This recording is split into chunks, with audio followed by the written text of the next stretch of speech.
It is. Okay, hi everybody. Erin just told you what I'm going to talk about, and everybody, thank you for listening to me. Thank you for letting me do this. You all know that public speaking is something I'm working on, but I'm getting so good at it.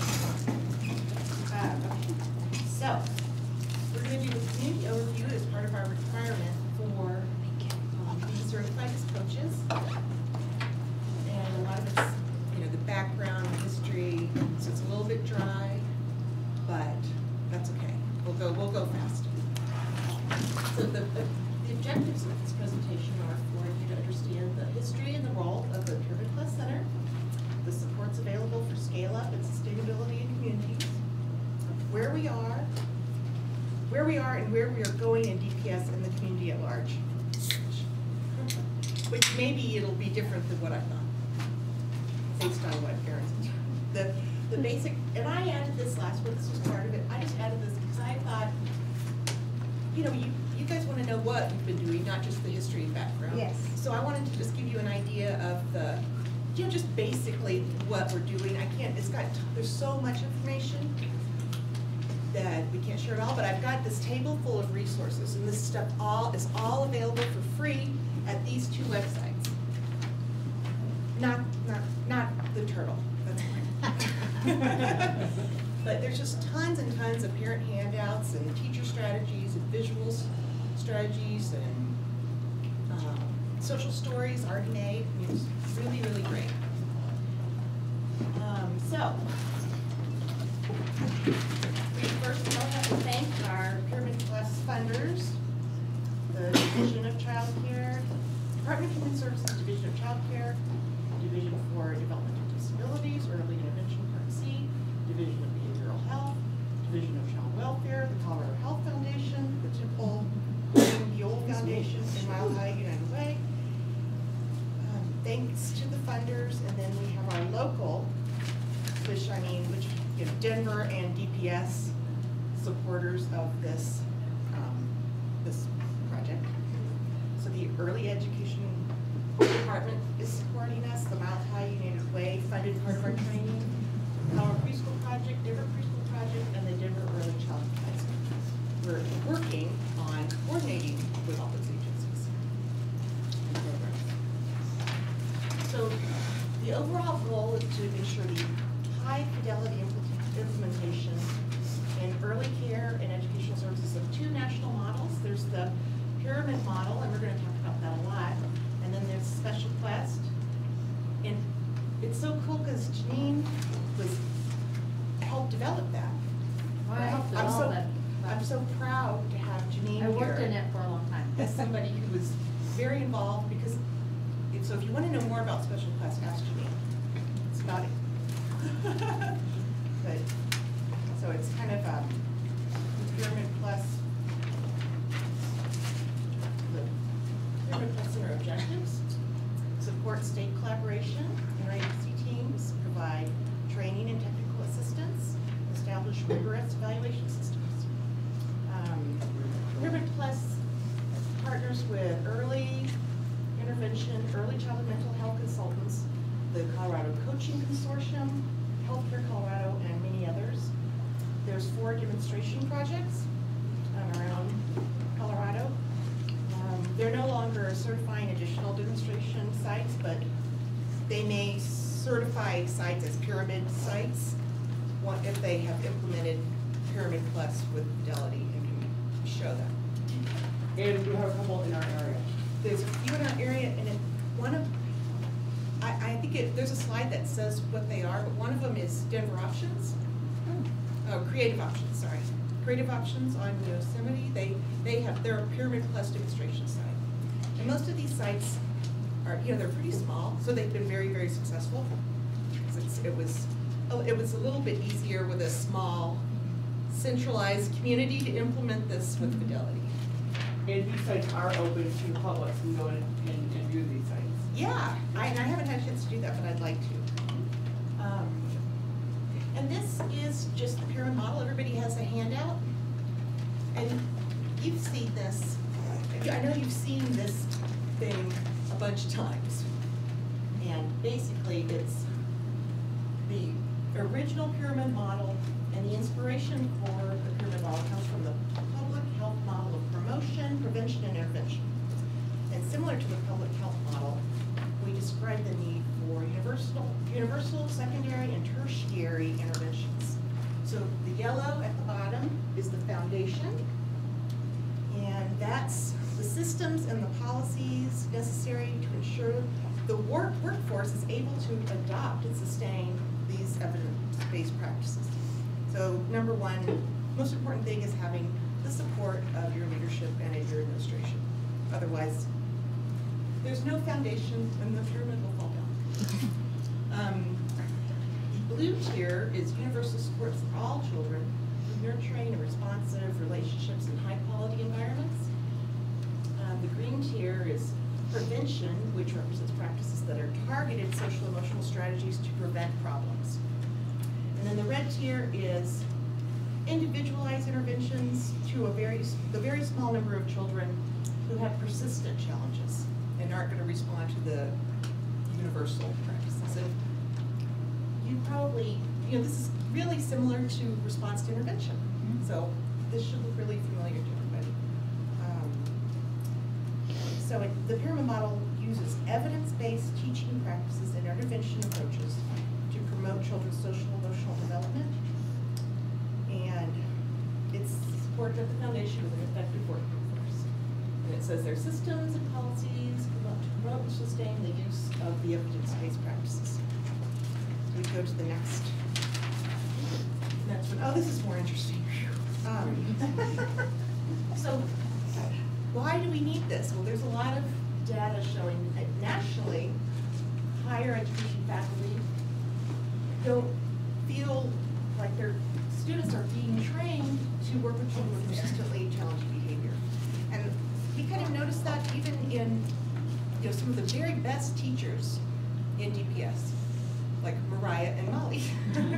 They don't have specific training in social emotional interventions and behavior. It's not, they do have basic training, but it's not as in-depth as you would think it would be, since behavior is always the biggest challenge that teachers face. Preschool children nationwide are 3 times more likely to be expelled than children in grades 8 to 12. Isn't that weird? So it's well, what they mean is like kicked out of preschool. Child care. They do it in public schools too. Public schools too, because it's not, preschool's not mandatory, so they can kick you out if they don't want to deal with your behavior. I mean, I should have said that like that. Sorry. Okay. So there are evidence-based practices that are highly effective in changing this developmental trajectory. The problem is not what to do, it's in how do we get the support to implement this and put in the time and upfront effort needed. In Colorado, it costs $433 for 1 year of mental health consultation. Prevention versus early intervention. So talking about implementing this model when everybody's trained, it's pretty low cost compared to the cost of children who have more significant needs later on. So the initial investment is high, but long term, the money saved would be substantial. $2,878 for 2 weeks of corrections. That's a lot of money. So if we show that to Tom Bozeberg. In Colorado, it's estimated that 10 in every 10,000 children under the age of 6 are removed from early care and education studies for behavior issues. And that's a rate 3 times higher than the state's K-12 expulsion rate. And over 21% of Colorado parents of children ages 6 and younger have concerns about their child's emotions, concentration, behavior, or getting along with others. However, these parents who are reporting concerns have never had any access to treatment. It's hard to access and it's not widely available. Colorado continues okay. So, of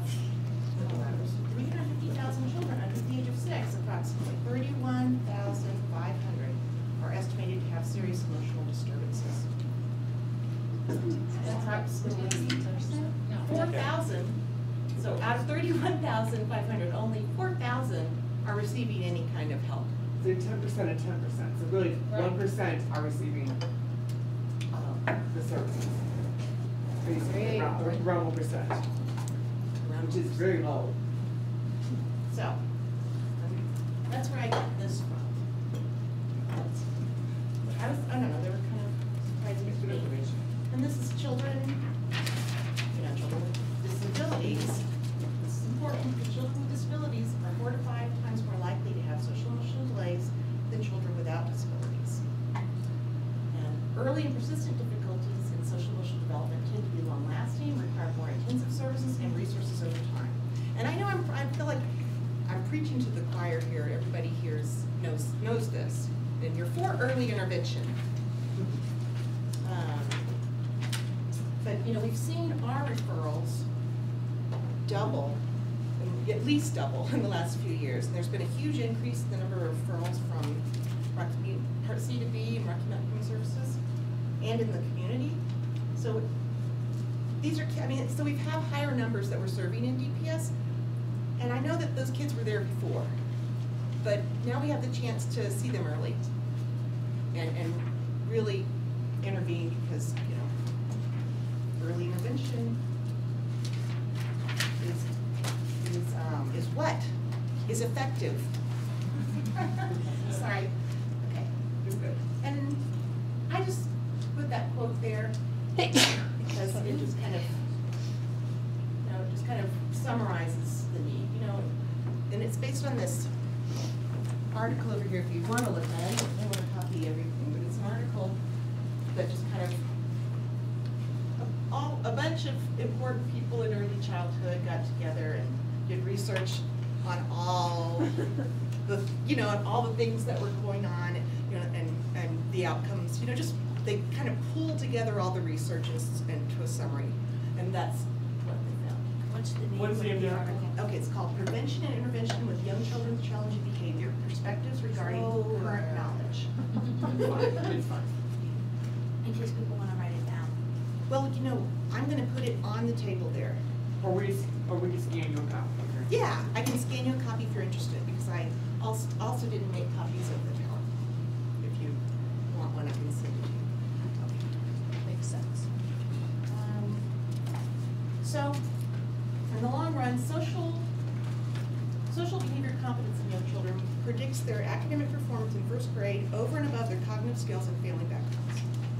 And that is a statistic. That's research from Rover and Nitzer. I don't have the title of the article, but I can get it. By third grade, most programs for children with antisocial behavior are not effective. And that's Winslow, 2004. So that's, even if I don't always, hey, you're going too fast. Okay, what time is it? Okay.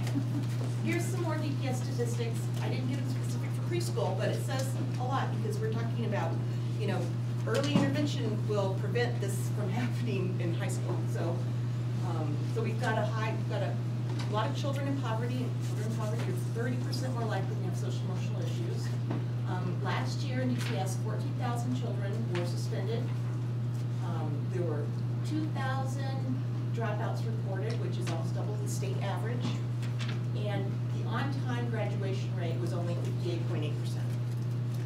So we're talking about our district, this is in DPS specifically. So I don't know how many preschoolers were suspended or expelled. I didn't get that. I didn't feel like, I was gonna go upstairs and ask ECE, but I thought maybe they wouldn't want to give that out. Because it's not good. I don't know. I just couldn't figure out how to. Well, but I think too, this gives a real good basis of what we're dealing with our community at large, and preschool is an indicator of how children do later on in life. I think this kind of shows a good foundation for that. Okay, this is from Pyramid Model to Pyramid Plus. What I showed you in the beginning was the pyramid model, which has existed for a long time. And I'm not going to read you all these, the timeline, but basically there was all these different agencies working together to implement these things at the same time, and this UCD got the grant to kind of package it together and make it a collaborative project. Did that summarize it okay? Sherry? No? Sure. Well, Sherry, please, And you can UCD summarize it better. UCD worked with a couple different universities in different states. University of Florida. Right.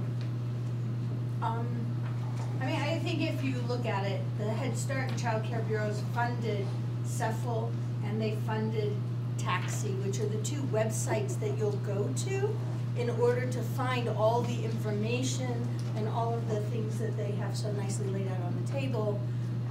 So you need to know that CEFL and Taxi are two separate kind of organizations. One is the Center of Social Emotional Foundations for Early Learning, and the other is the Technical Assistance Center.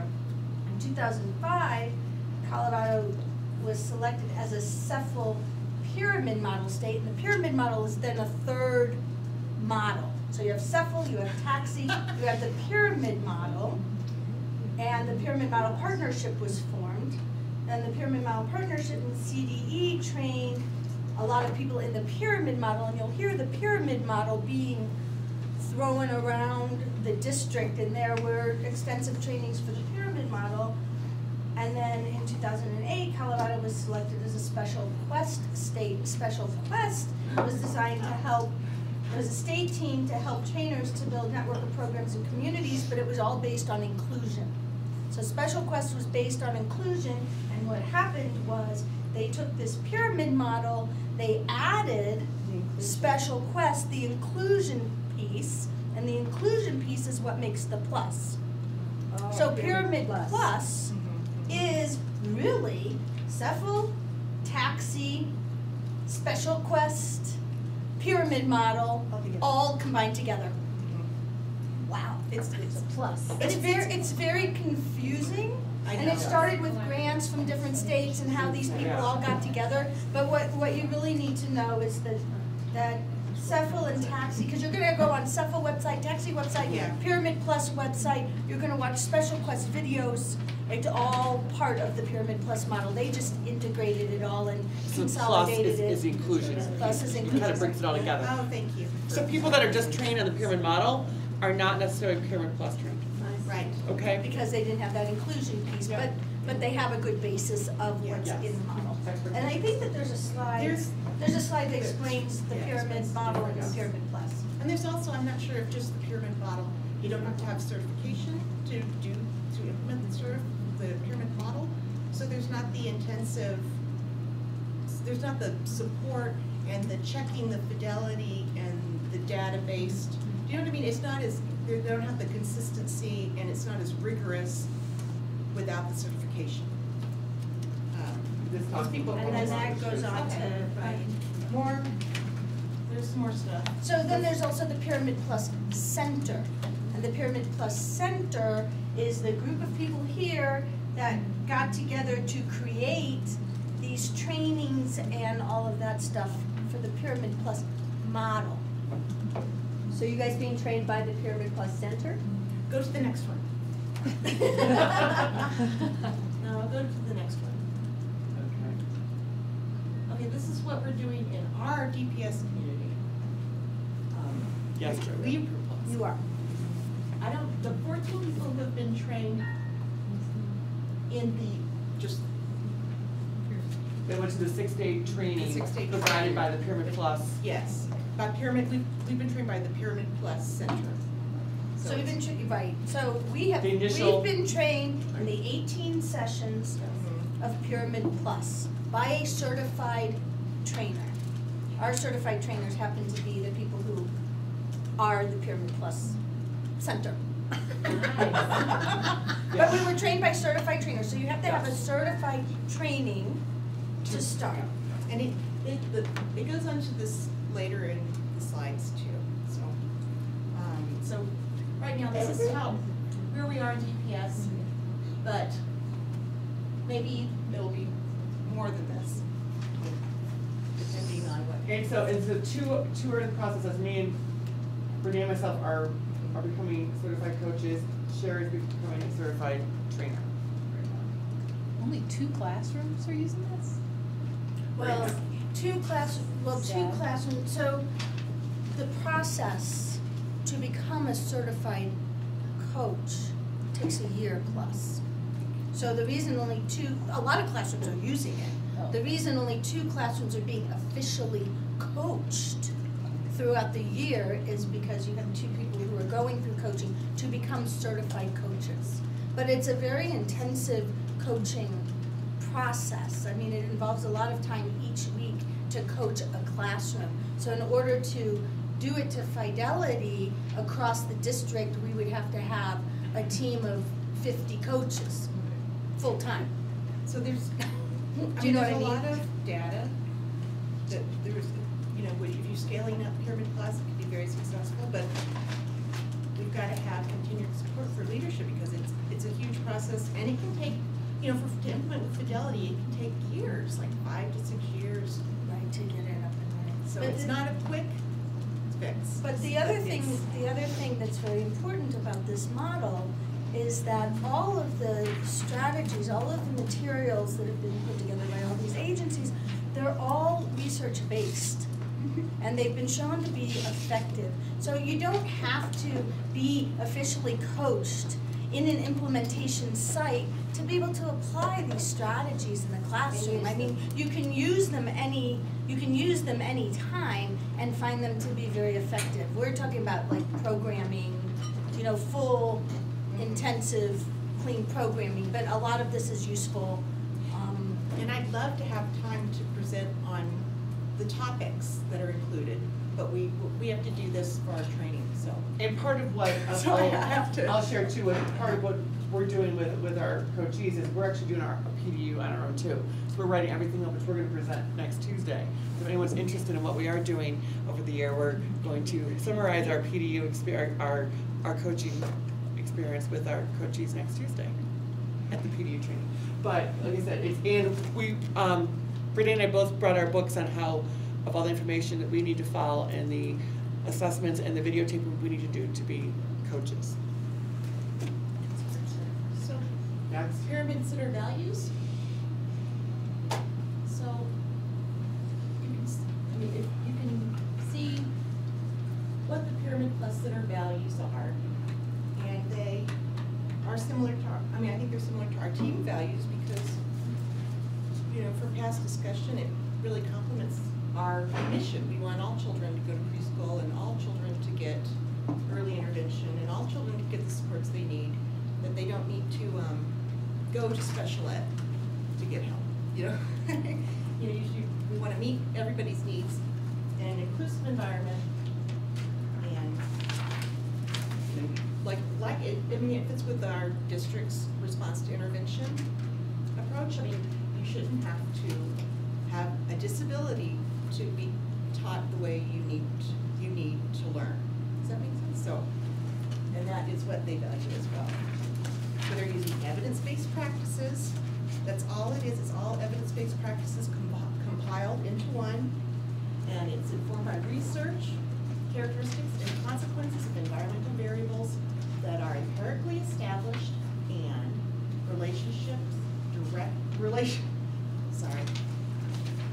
established.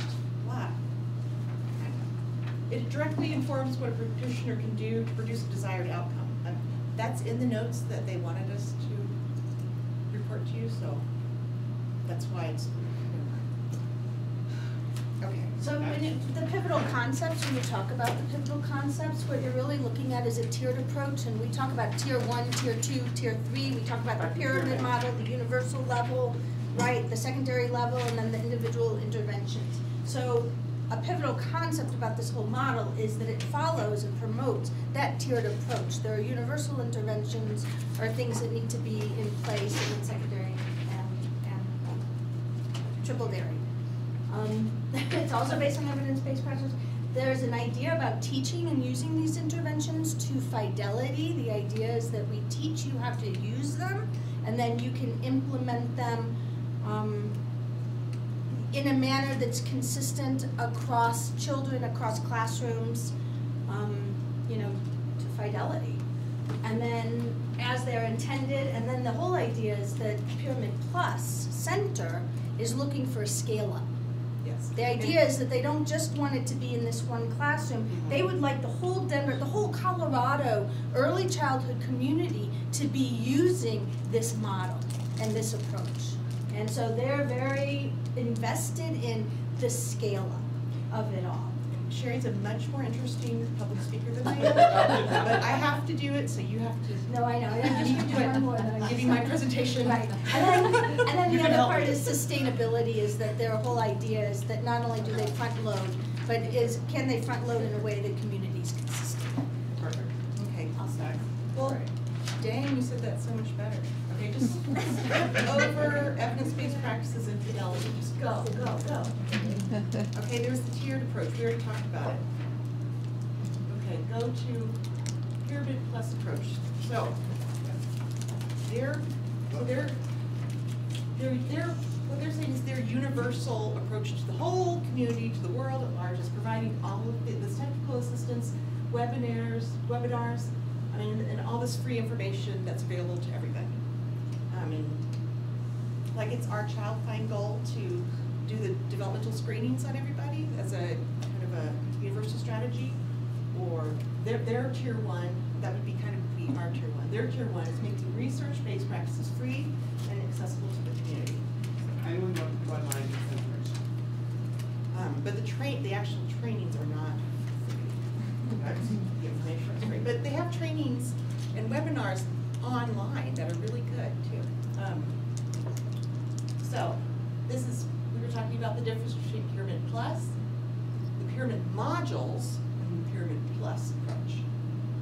So this is just adding in, like Sherry said, it's adding in that inclusion part. And it's also adding in, I mean, they have materials prepared and put together, and they have, it's putting all the resources together in one packaged product. And it makes it really easy to implement and use with consistency. You know, I mean, it's hard, that's why you have to go through this year-long training to make sure people aren't doing whatever they want.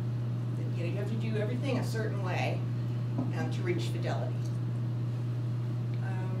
One of the big differences too is the content area, I think. Could you just give one example of that? Well, you mean, okay. Just as an activity that would have to be, I mean, to me, it's all really abstract right now. I know.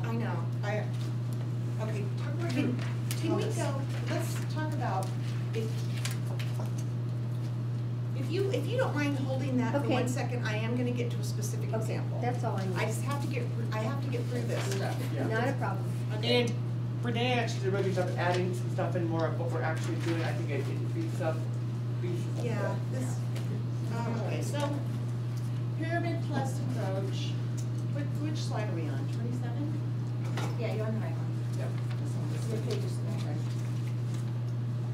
Okay, so, see all the evidence-based practices we're talking about, because they're all of these different things you've heard of, building blocks, leap, special class. They're putting it all into one package, and it fits in the tiers. And one of the great things about, I know when we were itinerant with the regional preschool specialist, is that we actually did a lot of training on building blocks. Because building blocks uses the pyramid as well, and we did a lot of training for the ECE teachers on how to do RTI in their classrooms based on the pyramid model. So this information has gotten out to the ECE teachers at large in DPS, which I think is really great, using the model. They've actually seen this whole pyramid plus all, remember we did that this year too. And a lot of special questions they do as well, correct? In your handout, I included the information on just the pyramid model. So if you want to read up on it and what exactly that means, there's a whole article in your packet. And there's also an article that talks about what we were talking about, the evidence and the need for this. Just recommended practices, program practices for promoting the social development of young children and addressing challenging behavior. And I wrote numbers on it, so that's number 7. And next, what's next? There's some more community data. Since 2000, the census reported a 76% increase in the number of children in poverty in Colorado. 100% of our preschool classrooms are now inclusive, up from 10% 3 years ago. It's amazing. It's amazing. We love that.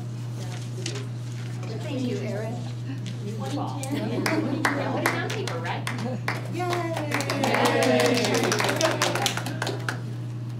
It's, okay. Between 2010 and 2012, the number of preschool classrooms at DPS have increased threefold. Yay! There's gonna be even more next year, more preschool. So more preschool students means more of a reason to implement this in our community. And here's they have a targeted approach to training certification, coach certification, and then there's 4 demonstration sites that have fully implemented the pyramid model, and they really want to make sure that there's partnerships with the community, like who, I don't know, the early, what is it, Denver Early Childhood Council, and and other community organizations, and I mean, I think we, like Head Start and school, like those, they really encourage that collaboration. They don't want DPS just to be out on their own. They want a collaborative relationship. So here's the process for certified trainers and coaches. So you have to attend all 18 Pyramid Plus approach sessions in order as the first step to certification. There's a fee to go, fee to go through certification. You have to attend the training. That doesn't mean you're certified. You just have this knowledge and you've been trained by a certified trainer. And it's great stuff. It's great stuff. But in order to be certified as a coach or trainer, you have to also go through the coaching and training certification process, which takes a year. And you get, you get a lot of technical assistance. We meet monthly with somebody from the Pyramid Plus Center. And everything we do, we videotape and send to her. I included in your packet, just because it's a little different for trainers, but for coaches, I included on page, let me see, the coaching process. And this is your example, The coach circuit? Joey. Yeah, the coach circuit. What page is that? 10. So it's not just, we're not just like, okay, we're coaching, because I kind of felt like that's what we were doing on Fridays. We were coaching, but this is very specific about each meeting and what you're doing. I'm not saying that was bad. I'm just saying I think that's what's different is the structure in the organization. It really gives a nice structure and framework for what you're doing and what your outcomes are. And it's researched, it's based on data, The first thing you do is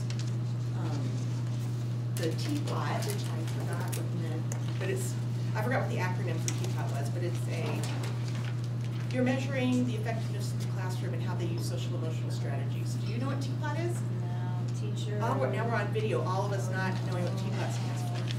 Great. It's a sign of the educational environment that all uses acronyms. There's so many We forget what they all mean. acronyms. Okay. But it's like your assessment, your pre-assessment of the Yeah. classroom? You just see something, and that's what we're actually doing. So we do a pre-assessment at the beginning of the year and a post-assessment. And our assessment is going to be on May 20th in our classes again. And hopefully both of the individuals we're coaching will be higher level. So, And it takes, that's exciting. even though we use teachers who are very, very good, on purpose, really high quality teachers were chosen, there were still areas of need and things they needed to work on based on that. It was to interesting. Mariah reach and Molly Pyramid had Plus Yeah. fidelity. It was interesting. I think that tool has been And the fantastic. TPOT takes about 2 hours Yeah. to do, and we had to do it with our Pyramid Plus certification person to make sure our rating was the same as her rating. Theirs. So Yeah. there's inter-rater reliability, and we have to do that again at the end of the year. And so we had to practice it beforehand in other classrooms to make sure we knew what we were looking for. It's a really kind of wieldy document. Now, here, thank you. Now, all right, I just want to show you some examples of what we were doing. I actually, oh, and the expectation is 20%, so if you work 5 days a week, that would be 1 day, right? So we are basically allocating like 10% of our time a week, but with the trainings we've attended, it's probably more like 20%, you know? So it's really time consuming, and that's the whole issue. It's wonderful, wonderful information. It's just the time it takes. Okay. I did embedded links. Yeah. Okay. That's it. I'm most proud of this. Embedded links. I know. Wow. I know, I was like. Embedded links, I didn't know that was the. So I just want to show you some examples. We have to videotape. Oh, I have to connect to the internet. Oh, darn. How do I get out of this to connect to the internet? Sorry. Oh, no, we can't tell you.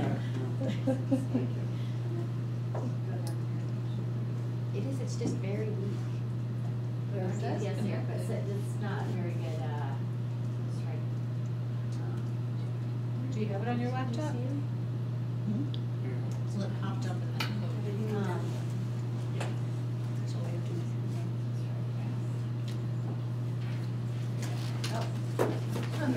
It's okay, you can override. Yeah, these are.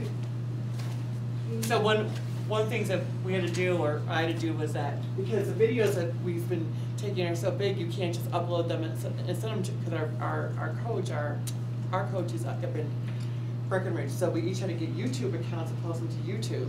So that I asked her, and I'm like, please no one else look at these videos on YouTube, because it's our coaching. Oh, whoops, I fast forwarded it, I didn't mean to do that, I meant to turn it up. Oh, man. Okay, so Go take your little ball Go back to the beginning. oh, you want to watch the whole thing?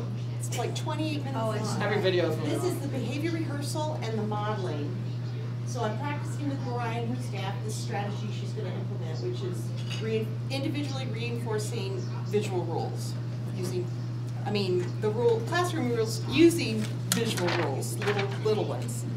So that's what we're talking. It's like a mini in-service. You kind of coach them on it, and then when you need it, you do behavior rehearsal and modeling, and it's all very structured. And each circuit, each piece of the circuit has a rubric that you're scored on, and you have to make sure every single thing in that rubric is met. That you do that. Like, so you're addressing their adult learning style. You're talking about their strengths. Like, wow, you know what I mean? You're starting with strengths. You know, it's positive. But sometimes it's it feels rehearsed because and I have my cards, and I even say in this video, Jennifer said not to use cards, but I'll be all over the place if I don't have cards. So you did. And Is that Mariah? yes. Yeah. And who's the guy? Isn't she pretty? That's a paraprofessional. That's his hair. And that's one of the key things too, is we've really been asked to include the paras, because it really is like in both learn and teach, and so Paras is doing, we base the need I love on this. the teapot, oh my goodness. This is so great. And This then is- we coach them, and then she does it live. She's doing the strategy live, and I love this video because it's just such a good example of having peer models in the classroom does for kids. I mean, this was not planned. It just happened the way she was going to reinforce kids following the rules, Okay. and it just happened. It was such. Can you hear? Turn it up.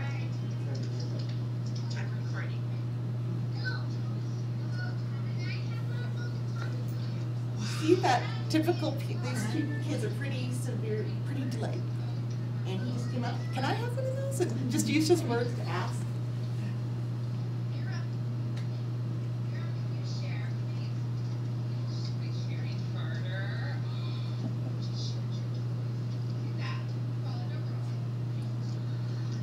Your friends are so happy. Because I really can't hear it. I can't. I'm We don't, sorry. they're not plugged into Do we have any speakers. speakers? Well, we do, I but can they're barely hear another. it too, and I'm here. Then I didn't guess think of, okay. I'm sorry, I didn't think of speakers. So what was going on? Just tell us what was the activity? It was using the visual using the visual rules to reinforce kids following the rules. And he was asking, using his words, and he was asking to share. They weren't just grabbing toys. And the little boys, those little boys, they shared. You know, the little boy came up and asked, "Can I use one of those Thomases?" And somebody gave him one. I don't remember which person gave it to him. And then she got his attention and she said, "Good job," and praised him and showed him the visual of the rule he was following. And then followed up with, that makes your friends happy, how that made their friends feel. When, so it's addressing feelings and it's visually reinforcing rules for kids, because some kids are not gonna know the rules because the teacher has a list of rules. I mean, this is obvious, I'm sorry, I'm telling you. No, but I'm some talking kids, on especially camera. because of special needs, it's harder. Right, so it's just a way to, throughout the day, use, embedded opportunities to reinforce rules and, or social emotional, just emphasizing social emotional development and, and social problem solving and how you're feeling and, because, like I said at the beginning, it's more important than anything else in predicting school success. Are they using a specific social skills curriculum? No. No, okay, I was But- just wondering. Go ahead. No, I was just saying, but they're all evidence-based strategies. Right. Yeah. And I recognize some of the stuff, I think they've pulled a lot of it from different curriculums, Yeah. but it's not one specific curriculum. But isn't it a curriculum? All these things you're teaching, these embedded, evidence-based, not really? It's not really a It's more curriculum. just strategies to It's use. strategies and it's, It's not a curriculum, it's strategy. it's an Right. approach. It's approach to different needs. Like, I think, I just did one, we're doing our circuit 2 with Molly, and one of the things is children in her classroom are English language learners, and they're not really talking about feelings at all. And so we're trying to think of ways to get that. So we use something from the Wonder Years with the thermometer and how we're feeling. So it's from that curriculum. She's not using that, but she's using pieces of it because that's addressing that need at that time. So children can understand how when you're hot, you're angry. You know what I mean? Like, so visual and like. Metaphors. Yeah, and they have social stories on the website, and they're in Spanish too. I can use kind words, what do we do in a circle, I could be a super friend. These are all, and you can modify them to meet your needs. They're all already created, but you can modify them. And there's resources like this backpack series, how to use visual schedules to help your child, how to help your child transition smoothly between places and activities, just tons and tons of resources. Making life easier, diapering tip card, bedtime and nap time tip card. So we got speakers. What's the time? It is 2 o'clock.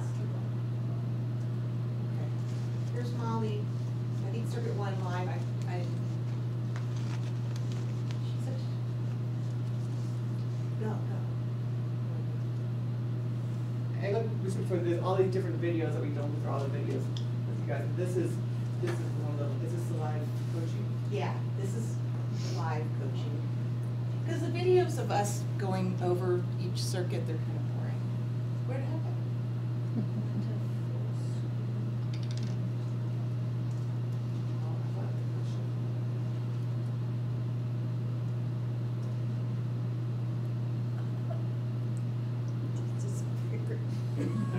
It's supposed to be playing, It's on full screen. it's on full screen. Go.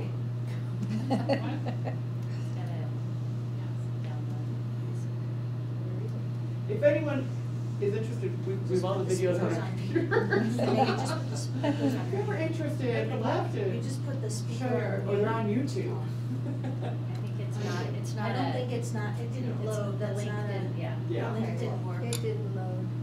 I'm gonna go to it. There you go. Okay. Those are all my videos. There's all the videos. Okay, here's, I think this is it. It's this Oh, one. it's this one. So is that how Lori watches them for you guys? You upload them to Yeah, YouTube because and then she does. She wasn't able to watch them all. Saying turn on and Talk about the Yeah. strategy. Let's see if you guys figure it out. It's interesting. Josiah, do you want red card or white card?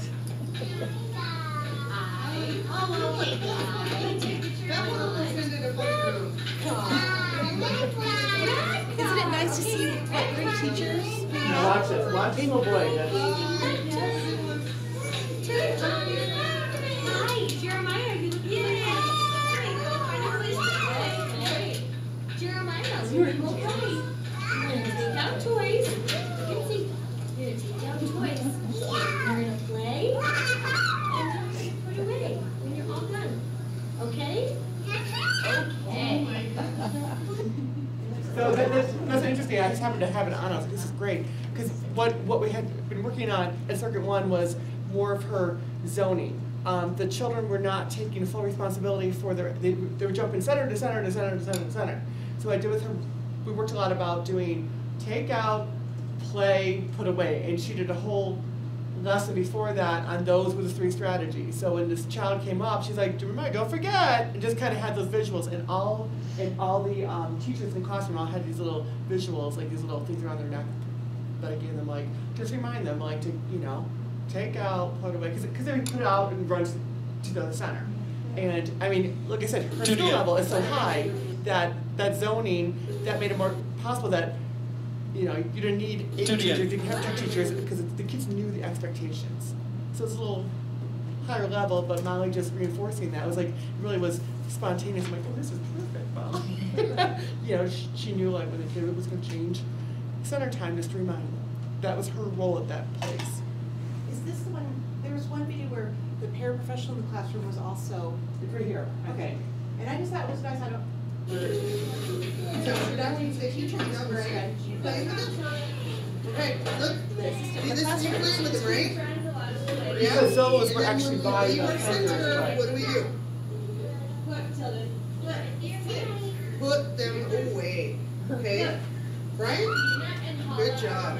Just giving him that extra little need. Now it's funny because talking to my coach, she's like, well, she should get down on the ground and do it. I'm like, Yeah. I agree. I'm like, but I was just glad she was doing it. I was like, Yeah. she's Yeah. doing it. I'm like, I know, let's like, you know. You're supposed to, and then after you watch the video with the person you're And then you coaching. debrief. And you debrief, I'll show the debriefing one. Oh, what's that mine? It is. Mine. With the paras too? Yes. With all of them? Quite often. I mean, a lot of times with Molly's room too, they're coming and going, so I'm like, okay, can I have 10 minutes? Like, I feel bad, like, because they're busy. These women are busy in these classrooms. You got to get them together and, but like, so then you debrief, and one of the really cool things, which I don't know if you can show, which I like it better, is the peer-to-peer. So then they find an EC teacher in their classroom, and you sit with them, and they teach that other peer, that ECE teacher, the skill they just did. So that's scaling up, spreading it They're scaling around. up, which is- Mastery is and teaching. reinforcing- It's really nice, Their knowledge. yeah. I think That's this that is sustainability piece too. Yeah. Good afternoon, Molly. Hi, Jen. Everything I go, good afternoon, Molly. I feel Thank so you for silly having about me. doing that. I wanted to say thank you for having me. Okay. I am. Style Do the of peer-to-peer one. learning skills. Mhm. Learning styles. Yeah. What you know? You know, it was really quick, so I like that it was just like We super have easy time, we're and doing super. really stuff. Let's be honest. We probably need to wrap it up. Yes, I think so too. But some of the time we want to see the videos, and we've all. We'll meet again on May, we'll watch all the videos. Jennifer Rogers. Joy, it took me, Was it- I think you know, I think, Joy, what you said is like, maybe that's good feedback for the center, because I feel like this is not an easy topic. This was a little bit difficult to give. Do you know what I mean? It's so complicated, It's complicated. and I wonder if there's a way to make it more, simplify it, Well, as I kind of now sat this through the community presentation, which is what this is, my belief now after, thank you, is some of this is about building the yellow level, building the foundation. Like, you need all of us to be part of the community of support. Yes. We need to figure out how we scale this up in DPS. And that, to me, is the biggest learning with me leaving and then thinking, how do we scale this up when we had our own little plan and that now needs to be taken on? And I think is a great opportunity. It actually looks like it will get scaled up. But it's all about Cheryl Caldwell and Diane Richardson It and is. people who Yeah. are in that position to take it on and own it. And so I think in my mind is the purpose of this. How do we share with our community the importance of this work?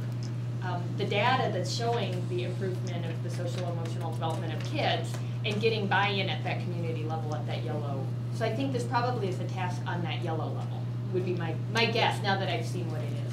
Yeah. The whole first session of Pyramid Plus approach is about the structural Yes. leadership piece of the whole Right. model. So how can you support it if you don't know what it is? Exactly, Right. that's why I was saying, I So- just need some Go through those example. websites. Yeah.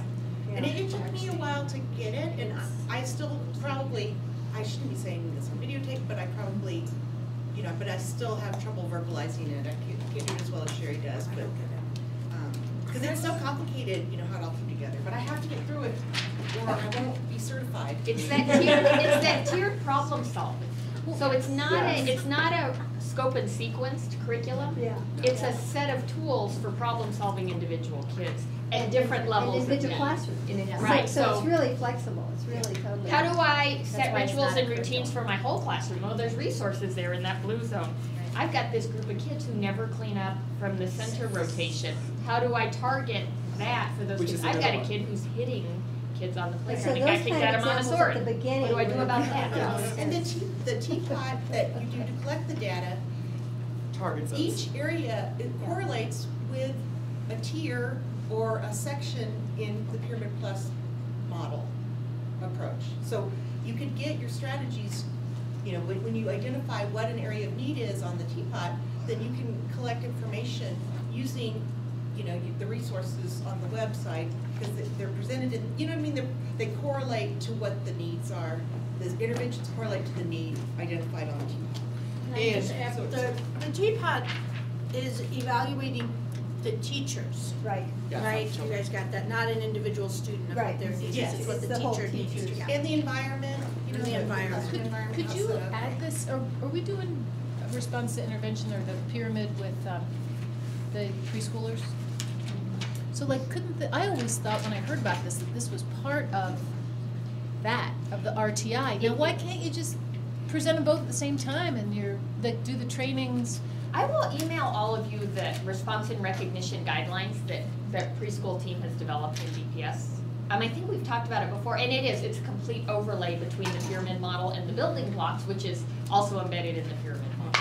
Yeah, So if really it's what that document does was take those 3 tiers of problem solving and identify who are the staff that you would invite to that problem solving meeting, what is the timeline? Let's give a kid a chance before we send them on to special ed. And recommended forms from the building blocks model book. So trying to align those. This, I think, is the reference book to go to.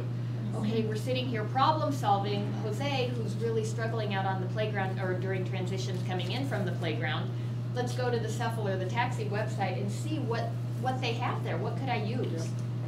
So it really is, in my opinion, a set of resources for the individual problem solving. So I will send that again so you can see where we did that same thinking you're having, Danielle. In my mind, thought I invented pyramid for that reason, just like you did. You just invented it. I thought I invented it.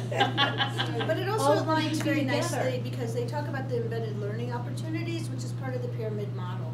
So they talk about the universal level of intervention, which is the pyramid model. You gotta look at whether there's routines and consistency in the classroom in the RTI before you can even go to the next level. And so I think that they're both kind of they both are the same. They're not exclusive of each other. They build on each other, and Pyramid Plus incorporates all of the pyramid.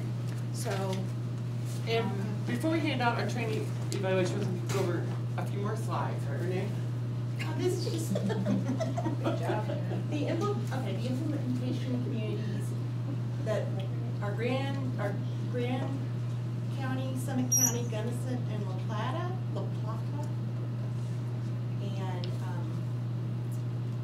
we're so I don't know if we have a official leadership team not yet. We don't have a strong enough leadership team to be an No. implementation community. And that's a huge next step. Right, we're way We too need- big. So are you guys it? Janine said, yeah, that's, Janine said, it's Sherry and Jennifer and you. There are. Like, who's our leadership? There are only people So, that can I scale said, us well, up. we need to have a meeting. Let's have a meeting with the bosses. Sarah, there's some people in this. We got some. Right, but But as, we will. as DPS, to really say, early ed department, is this a foundation for training of your staff and kind of expectation through leap observation, you know, all of that, and We're we're gonna not have- there where it's intertwined. We're gonna have data to show the success in 2 classrooms, and it's just 2 classrooms, but it's gonna, they've definitely improved, even though they were really good before, they're even better now, so it's, you know, it's data driven, and that should be something that appeals to, you know, the decision makers.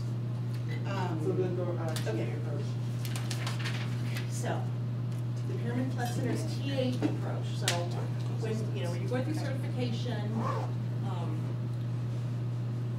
you know, they will provide training. This is if you are, I mean, if you apply for the grant and you get it and you're an implementation community, then everything's free. But that would be difficult at this point in DPS, we're not ready for that. But someday maybe, you know, so it's something to look forward to.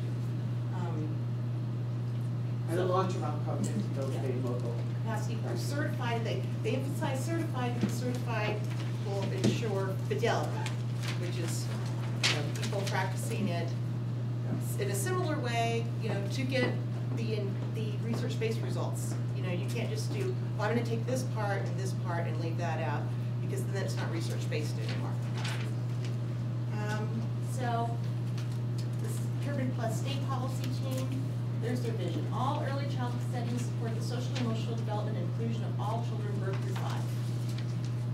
And I feel like this other mission, promote a collaborative professional development system that fosters and sustains the statewide high fidelity usage of the pyramid model and special quest approach with other related evidence-based practices integrated with relevant Colorado efforts.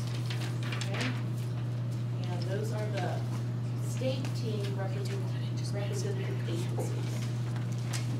And then with the tree, so the tree, they selected a tree as a symbol for Pyramid Plus sustainability. The tree has an unseen root system. That's the leaders, right? The funders and the leaders. And that's what's supporting the tree and helping it grow. Without a good root system, it's just the same. It's like similar to the pyramid. You know, it's a tree.